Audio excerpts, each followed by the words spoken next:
नमस्कार, स्वागत है आपका। आप देख रहे हैं द न्यूज और मैं रानी गुप्ता आपके साथ। इस वक्त की बड़ी खबर सामने आ रही है संसद से। आपको बता दें कि अविश्वास प्रस्ताव जो कि मोदी सरकार के खिलाफ विपक्ष के द्वारा लाया गया है, इसको लेकर के सदन में चर्चा शुरू हो चुकी है। आपको बता दें कि चर्चा की शुरुआत कांग्रेस की ओर से गौरव गोगोई के द्वारा किया गया है। आपको बता दें कि पहले से ही अंदेशा लगाया जा रहा था और कहा भी गया था कि राहुल गांधी की लोकसभा सांसदी बहाल होने के बाद अविश्वास प्रस्ताव पर चर्चा राहुल गांधी की ओर से शुरू की जाएगी, लेकिन अचानक से इस पर बदलाव किया जाता है कांग्रेस के द्वारा और यहां पर गौरव गोगोई जो है वो चर्चा की शुरुआत करते हुए नजर आते हैं। इसके बाद हंगामा जमकर देखने को मिला। आपको बता दें ऐसे ही गौरव गोगोई ने चर्चा की शुरुआत की अविश्वास प्रस्ताव पर लेकर के, तो बीजेपी सांसदों ने सवाल पूछ डाला और कहा कि राहुल गांधी चर्चा में हिस्सा लेने वाले थे और चर्चा की शुरुआत भी राहुल गांधी करने वाले थे, लेकिन अब अचानक से ये बदलाव क्यों और राहुल गांधी की जगह गौरव गोगोई क्यों? आपको बता दें कि आज देखने को मिला कि सांसदी बहाल होने के बाद आज दूसरे दिन राहुल गांधी लोकसभा पहुंचे, जहां पर अविश्वास प्रस्ताव को लेकर के चर्चा होनी थी। इस दौरान राहुल गांधी पार्लियामेंट पहुंचे और तभी यह कहा जा रहा था कि चर्चा की शुरुआत राहुल गांधी से हो सकती है, लेकिन यहां पर राहुल गांधी की बजाय गौरव गोगोई जो है वो चर्चा की शुरुआत करते हुए नजर आए। ऐसे में उन्होंने प्रधानमंत्री मोदी को लेकर के कई सारी बातें की, जिसके बाद अमित शाह भी भड़कते हुए नजर आए और इसके बाद उन्होंने गौरव गोगोई पर पलटवार किया, जिसके बाद बीच बचाव करते हुए सभापति नजर आए। क्या दरखास्त दी गई है? आप खुद ही आप इस सदन के रक्षक हैं। आपके दफ्तर के अंदर क्या बातचीत हुई है? क्या हम बताएं कि प्रधानमंत्री मोदी जी ने आपके दफ्तर के अंदर क्या क्या बातें की हैं? हम नहीं कहते। कोविड के चाहिए माननीय अध्यक्ष जी, बताना चाहिए। बताइए, एक गंभीर आरोप है माननीय अध्यक्ष जी, बताइए। हालांकि कहा जा रहा है कि इस बार का सेशन भी धमाकेदार होने वाला है, क्योंकि लगातार मणिपुर मुद्दा हो या फिर दिल्ली सेवा बिल का मुद्दा हो, कई सारे मुद्दों को लेकर के लगातार संसद का मॉनसून सेशन जो है वो चर्चा का विषय रहा है और जबरदस्त हंगामे भी देखने को मिला है। अब मंगलवार से इस हंगामे के और आगे बढ़ने के आसार है। दरअसल भारतीय जनता पार्टी की अगुवाई वाली केंद्र सरकार के खिलाफ अविश्वास प्रस्ताव विपक्ष के द्वारा लाया गया है। बता दें कि 8 अगस्त को दोपहर 12 बजे से इस पर चर्चा की शुरुआत हो चुकी है, जो कि 10 अगस्त तक जारी रहेगी और 10 अगस्त को प्रधानमंत्री नरेंद्र मोदी इस अविश्वास प्रस्ताव पर अपना जवाब देंगे। आपको बता दें कि जहां गौरव गोगोई ने इस चर्चा की शुरुआत की, तो उन्होंने न सिर्फ यहां पर मणिपुर का मुद्दा जो है पूरी तरीके से उठाया, बल्कि यहां पर उन्होंने ये तक सवाल पूछ डाला कि मणिपुर को लेकर के जिस तरीके से इनपुट सामने आए हैं, तमाम हथियारों को लेकर के बातें सामने आ रही है, ऐसे वक्त में देश का एनएसए कहां है, देश का राष्ट्रीय सुरक्षा सहकार कहां है। इसी के साथ ही गौरव गोगोई ने यह तक कहा कि प्रधानमंत्री मोदी जो हैं हमेशा से खामोश रहते हैं, उनका मौन व्रत तोड़ने के लिए ये अविश्वास प्रस्ताव लाया गया है। साथ ही उन्होंने पूर्व प्रधानमंत्री अटल बिहारी वाजपेयी का भी जिक्र किया है और इसी के साथ ही गौरव गोगोई ने मणिपुर सरकार पर जहां गंभीर आरोप लगाए, तो वहीं ये भी कहा कि आज असम राइफल्स पर भी कई सारे सवाल उठ रहे हैं।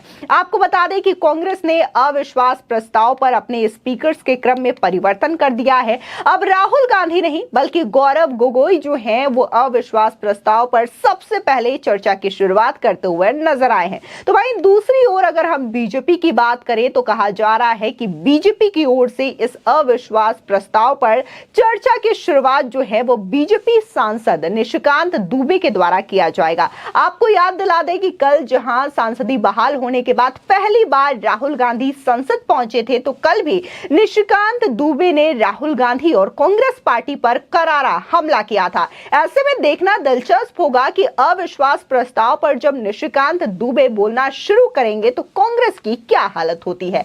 आपको बता दें कि राहुल गांधी की जगह जब गौरव गोगोई ने अविश्वास प्रस्ताव प्रस्ताव पर चर्चा की शुरुआत की तो भारतीय जनता पार्टी के सांसदों ने हंगामा करना शुरू कर दिया। बता दें, दरअसल बीजेपी सांसद ये पूछने लगे कि जब राहुल गांधी इस पर चर्चा करने के लिए आने वाले थे तो अब अचानक ये बदलाव कर गौरव गोगोई को आगे क्यों किया जा रहा है। आपको बता दें कि अविश्वास प्रस्ताव को लेकर के चर्चा की शुरुआत करते हुए गौरव गोगोई ने कहा कि अन्याय कहीं भी हो, ये कहीं भी हो सकती है। अगर मणिपुर जल रहा है तो भारत जल रहा है, अगर मणिपुर में आग लगी है तो भारत में आग लगी है, अगर मणिपुर विभाजित हुआ तो ये भारत का विभाजन है।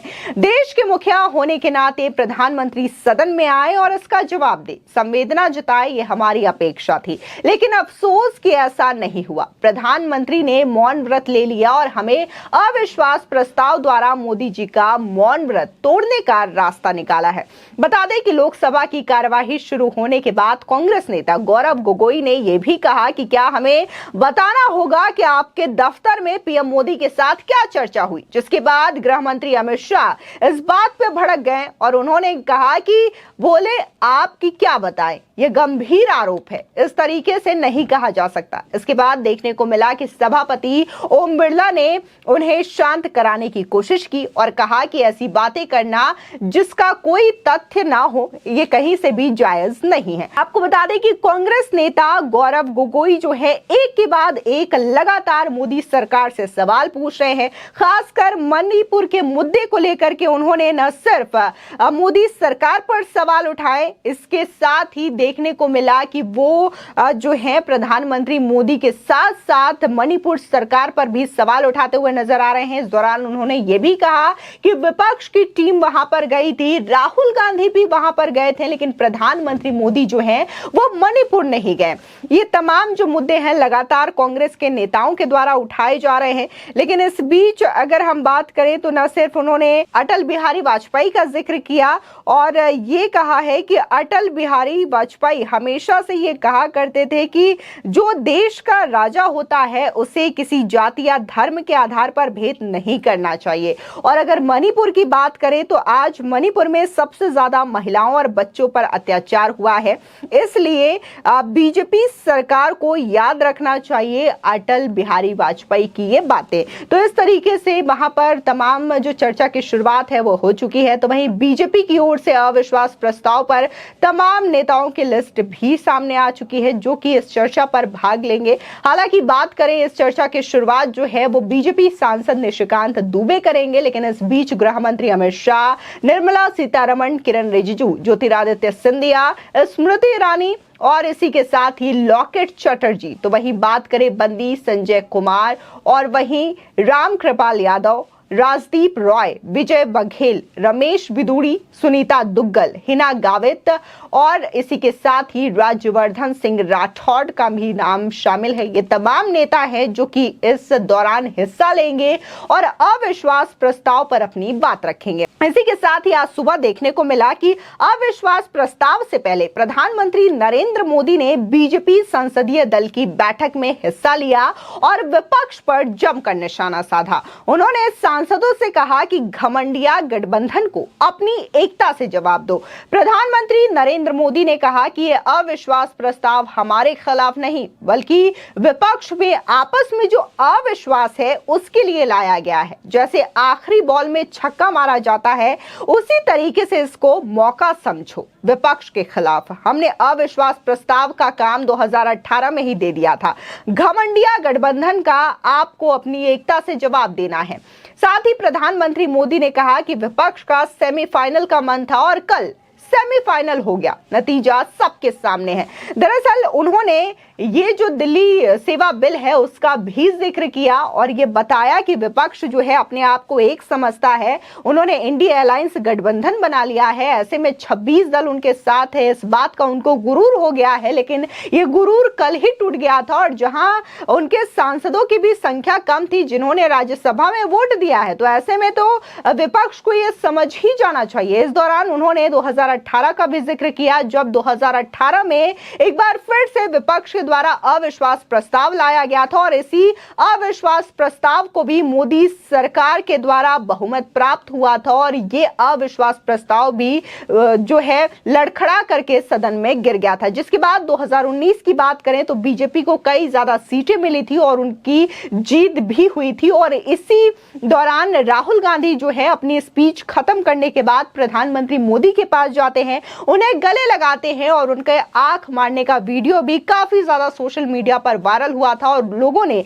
राहुल गांधी की इस हरकत को लेकर के काफी ज्यादा उन्हें ट्रोल भी किया था। ऐसे में एक बार फिर से कहा जा रहा है कि क्या 2018 वाला वही सीन एक बार फिर से 2023 की इस अविश्वास प्रस्ताव के चर्चा के दौरान संसद में एक बार फिर से देखने को मिलेगा या नहीं मिलेगा। फिलहाल इस खबर को लेकर के आपकी क्या राय है हमारे कमेंट सेक्शन में जरूर बताएं। आगे की और भी अपडेट के लिए चैनल को सब्सक्राइब करना ना भूलें।